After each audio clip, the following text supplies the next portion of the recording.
Hell of a crowd, a good-looking crowd behind me. Thank you, guys. Now, the CEO told me you guys run 4 shifts at this plant. So after I talk, do you have to go back to work, or are you done for the day? You got to go back for work? Well, what if I give a 7-hour speech? Do you have to go back to work then? You give a politician a microphone, you never know exactly what's going to happen, my friends. I want to thank all of you for being here. I want to thank Lee Zeldin for the kind introduction, but most importantly, I want to thank Lee Zeldin for doing a hell of a good job at the Environmental Protection Agency, because one thing that we believe,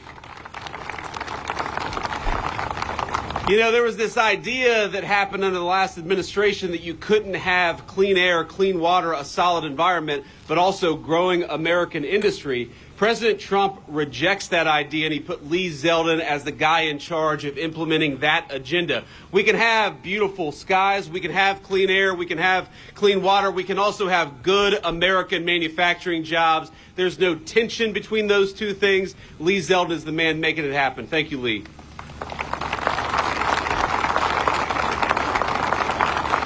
I want to thank the great Lieutenant Governor of the state of South Carolina, Yvette, LG, where are you? There you are. Thank you for being here. I want to thank Congresswoman Mace and all the state and lawmakers and other elected officials who are joining us here today. You guys have got great public officials in the state of South Carolina. We're proud of them, right? They're doing a hell of a job.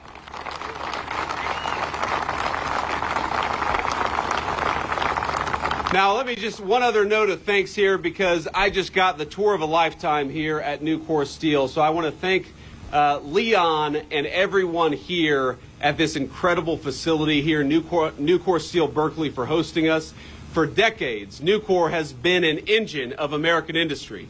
The products this company and other steel makers create form the literal foundation of American society. And I know I speak for many in the administration. Certainly I speak for the president when I say we're grateful for that. We're grateful for the billions of dollars in new capital investments Nucor has announced in just the last few months. And most importantly, we're grateful to the steel workers at this incredible plant. Thank you all for doing what you do, for building America, and for making America proud.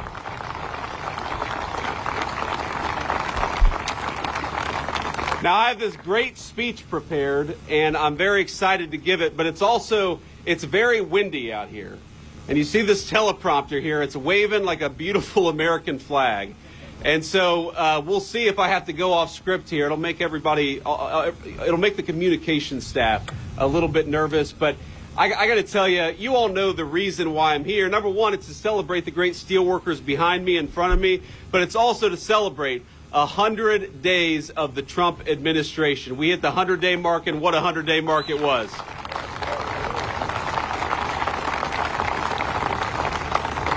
Now, to me, that marker means a lot of things for the state of South Carolina. It means a lot of things for this plant. It means a lot of things for America. Number one, 100 days means energy dominance. We have started baby drilling. It means cheaper gas, and it means America that is self-reliant.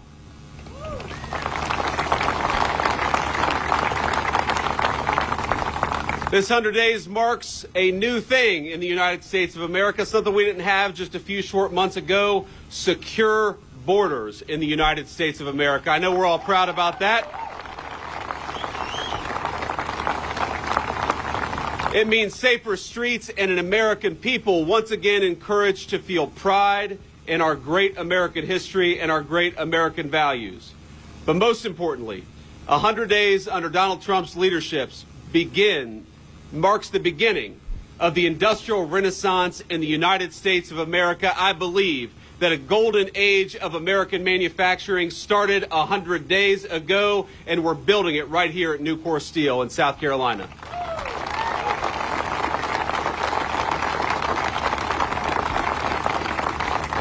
And I want to celebrate everybody here. I want to celebrate the work you do. I want to celebrate the investments this business has made in the United States of America. I want to celebrate the incredible things you build for the United States. And it's funny, I got a great plant tour here, and I went to a couple of different places, and one of which they said, if things start to go wrong, press the red button. And I looked over at John, and I looked at Seth, who was giving me the tour, and I said, man, I'm going to cost you guys a lot of money if the vice president comes here and screws up and doesn't press the red button when he's supposed to.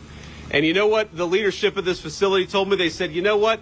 Even if the vice president screws up a little bit and costs us some money, we're going to make so much money from Donald Trump's golden age of American manufacturing that you guys will end up ahead in the bargain. And I thought, that's not too bad.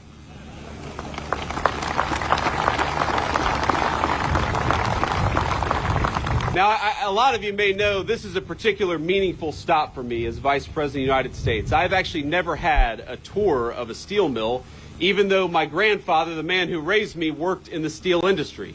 He was, for 40 years, a welder at Armco Steel in Middletown, Ohio.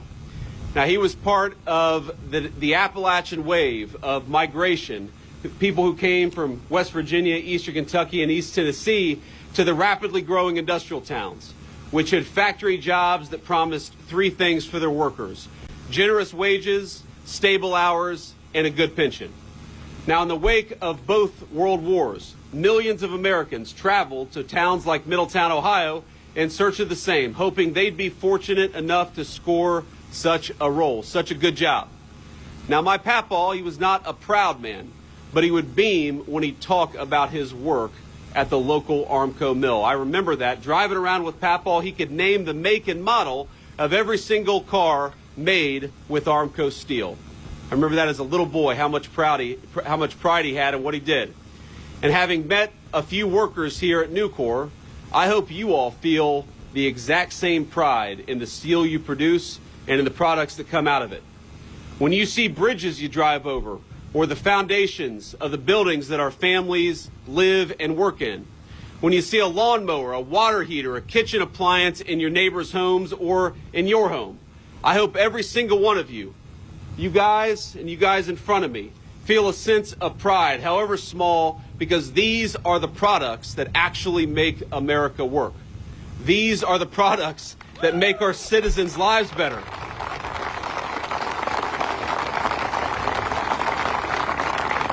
And I hope you feel not just pride in the work that you do, I hope you feel a little patriotic too. Because this is America's national heritage. It's making things. From Alexander Hamilton to Henry Clay, from Ford's auto workers to the steel workers here this very afternoon, America has always been a nation that builds. The Empire State Building, the Hoover Dam, the Saturn V, every single one of those great accomplishments were impossible without the might of American industry and, yes, the hard work of American steelworkers.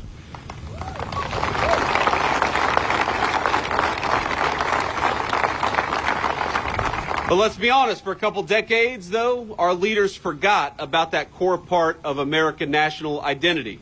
They decided that America would no longer be a manufacturing power.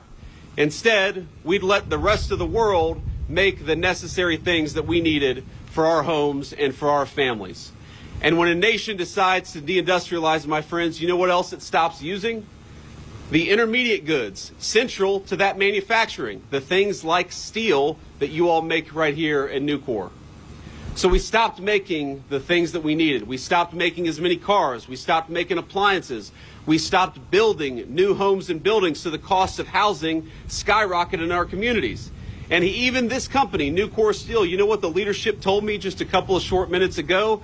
That there was a West Virginia facility, a beautiful, high-tech Nucor manufacturing facility making great American steel and giving workers good jobs in the process. That steel facility, that project, sat idle for years under the Biden administration's crushing environmental regulations and environmental rules. So when our leadership decides that Americans don't want to make anything, you know what we do? We cost great businesses and great corporations like Nucor a lot of money. We cost great workers their wages, and we cost a lot of people their jobs.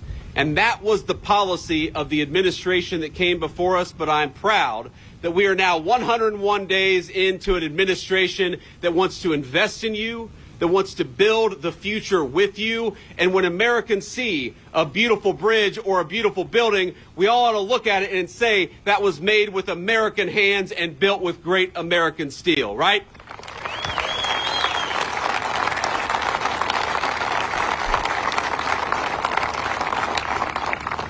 And that is exactly what the Trump administration promises to do. Now, I want to say that recently, we should have learned a very hard lesson about what happens when you ship all of your industries and all the things you need to countries that don't like you. Now, I learned that lesson very personally, not with steel, but I remember a few years ago, I got 3 little kids, and as you know, sometimes little kids get sick, and one of my kids had an ear infection. I went into a pharmacy, and I said, hey, I've got a prescription here for amoxicillin, and the pharmacist told me that they didn't have any amoxicillin, a drug in some ways invented by the United States of America. We didn't have enough of it for American children. That's what happens when you lose the ability to make your own stuff. You've got parents who can't get the medicine they need for their own children. And as we learned during the COVID pandemic, remember, you know, this terrible virus comes. A lot of people are falling sick with it. And we need hospital gowns, and we need hospital masks. We need the things that are necessary to operate an American medical facility. And it turned out all of those supplies came from the very country that set the virus loose on the entire world. Remember that. Those lessons, the lesson that you can't become dependent on foreign adversary, the lesson that you've got to make your own stuff, that is the lesson that the Trump administration has put into place in the first 100 days. And I'm telling you, I bring this word straight from the President of the United States. We're so proud of every single one of you. We're so proud of what you do. We're proud of the hard work you do. We're proud of the beautiful products that we make with American steel. And we are never going to allow your job to get shipped off to a country that hates us. We want to protect your jobs, and most importantly, we want to protect the great work you do right here in South Carolina and all across the United States of America.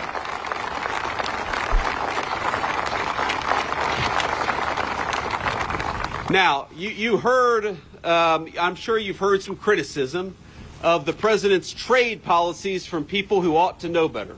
Because if you listen to the American media, or you listen to a lot of politicians in our own country, they seem desperate to forget the very lessons that made Donald J. Trump the 45th and 47th President of the United States of America. Now, they attack us when we implement trade policies that do a very simple thing, rebalance trade in favor of American workers and American businesses instead of foreign workers and foreign corporations. I've talked to people here today who talk about expanding facilities, building new steelmaking facilities because of the trade policies that Donald J. Trump has implemented. And I'll ask all of you, the workers and the corporate leadership assembled here today, a very simple question. Do you want to ship American jobs off to the People's Republic of China? No. Do you want to rely on foreign corporations to make the things that you need in your homes and your families need every single day? So why don't we rebuild America's middle class? Why don't we rebuild American manufacturing? And why don't we rebuild American industry just like you're doing right here? And isn't it nice to have an administration that supports you for a change?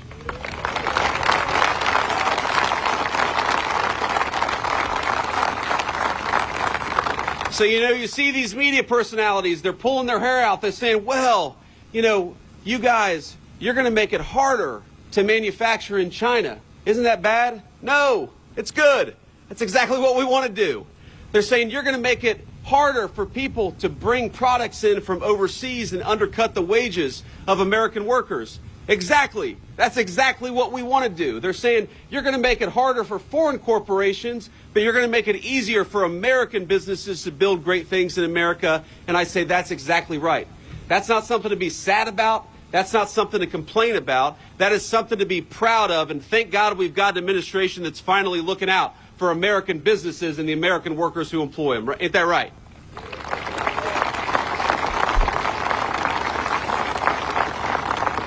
So I'm here today, and I got to tell you, it is such a personally amazing thing for a guy who was born in Middletown, Ohio, who was raised by a 40-year welder at a steel mill, to be able to come to this beautiful facility as the Vice President of the United States. And I can't help, thank you.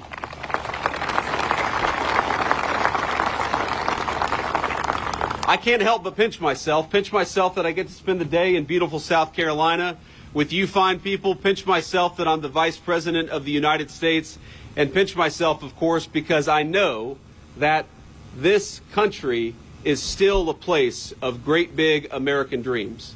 But it's only going to stay that country if we fight for it. If we fight for the jobs of the people here at this facility, if we fight to make it easier to build upon it and to build great things in the United States of America.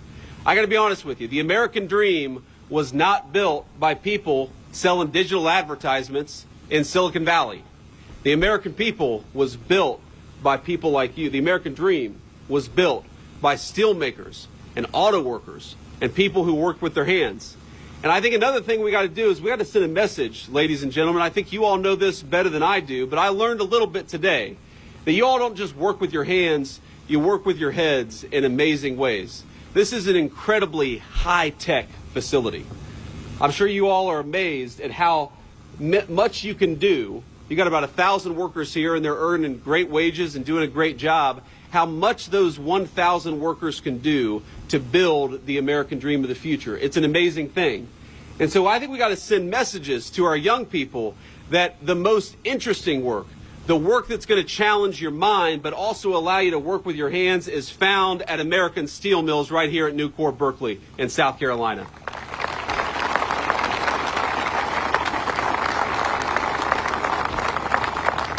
You know, I was sitting down at Seth's terminal. I thought, this guy is not a steel mill worker, he's operating a spaceship, because there's like 14 very complicated screens in front of me, and I felt like Homer Simpson. I had no idea what I was going to do. I was like, Seth, you got to get back in this chair, or we're going to cause some serious problems. But what it made me realize is that technology, technology, we use this term, we think about it as the iPhones that we have in our pocket, or the screen that we stare at when a lot of our knowledge workers are going to work. But technology is happening right here at a steelmaking facility in Nucor, in Berkeley, in South Carolina. That's technology of the future. The great technology of the future, I don't think it's going to be people sitting around staring at their iPhones. The technology of the future is going to be building great things, but doing it in a new way. Doing it with new, incredible facilities, with safer facilities, with people who know, again, how to use their minds but also use their hands. And I think that is the high-tech future. People criticize. I get sick sometimes of the press. They say that Donald J. Trump wants to bring back the jobs of the past. And I don't think anything could be further from the truth, because I again, was raised by a man who worked at a steel mill of the past. But I guarantee if I went to that steel mill today, it's owned by Cleveland-Cliffs. Sorry, that's a competitor. But they're a good company too. We can spread the love around. But I guarantee if I went to that facility today, or when I go to this facility here in Berkeley, I don't see the steel mill jobs of the past. I see the steel mill jobs of the future. I see technology allowing us to do something today that my grandfather, God love him, wasn't doing 40 years ago at Armco Steel in Middletown, Ohio. And I know that's how we're going to win the future. That's how we're going to beat the Chinese. That's how we're going to beat every single competitor that America faces. It's going to be by doing great things like what you're doing here at Nucor Steel. And never let anybody tell you that this is not high tech. This is the highest tech industry maybe that I've ever seen, and you're building the America of the future, not the America of the past.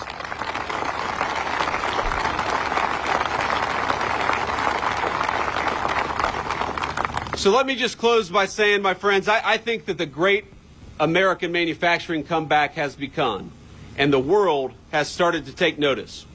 In just 100 days, the president has attracted trillions of dollars in commitments for new investment in America, including some from Nucor Steel.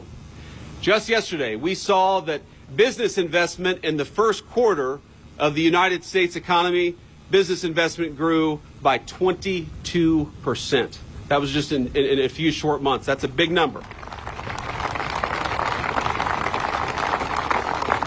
And we know that with all this additional investment is going to come hundreds of thousands of new high-paying, high-quality jobs. We're going to see new jobs in artificial intelligence, in deep-water oil production, in chip fabrication, in pharmaceutical factories, research labs, supercomputing facilities, and, of course, in great American-made steel. But the idea is very simple, and the principle is even simpler. That we want to grow up in a country. We want our children to grow up in a country where the things that they need are made by their neighbors and not by foreigners who hate their guts. Where the critical components of American industry are built right here in the United States of America, not in some far-flung region of the world that we can't depend on. And where American jobs for people who are willing to work hard and play by the rules, pay a solid wage, allow you to buy a home and start a family, and where you're proud every single day, just like my grandfather was, of the things that you built with your hands, but also with your minds. I hope that you all are proud, because I am certainly proud to stand here with great American steel workers, and every single day from this day forward that I go out as Vice President of the United States, when I look at those tall skyscrapers or I look at those beautiful bridges, I'm going to remember this day and remember that you guys are building the future of this country. I'm proud of you. We're rooting for you. The President of the United States is going to make your life easier every single day. We had a good start, 100 days. But for the next 1,300 days, President Donald J. Trump and Vice President Vance, we're going to be fighting for you, fighting for your jobs, and fighting for the future that you want to build for your families. God bless you all. Thank you for having me.